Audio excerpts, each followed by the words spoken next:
चला पुढचं कोण आहे? हो, मला भूक लागली, खायला आहे का काही? तो या घरचे 13 वेळेला जे तुला खायला ठेवन तेच तुला खायला भेटन. ते बी कावळ्यानं खाल्लं तेव्हा ते तो पोटात येईन. ओ, माझ्या पोटात काहीतरी आलं, पण असा घाण वास आला आणि पोट दुखू राहिलं. तो या गावातली स्मशानभूमी हागणारी ते का? हा बरोबर आहे, मग कावळ्यानं दुसरंच काहीतरी खाल्लं वाटतं. मला स्वर्गात पाडू सांगा नरकात? नरकात. अहो पण मी काय पाप करेल? तू मटण खाजाय.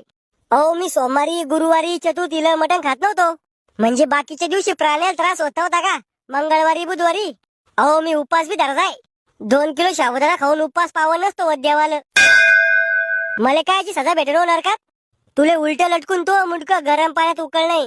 ओ मी लय नाजूक आहे, मला थोडी हलकी सजा द्या. बर तो कातड सोलून तो डोळ्यात गरम गज घालतो. ओ काही देऊन घेऊन सजा माफ नाही होणार का? चल तो सारख्या लोकांना सगळा भारत देश भ्रष्ट केला. पैशाच्या जोरावर गरीबाचा फायदा उचलता तुम्ही. इथे पैशानी कर्म चालते.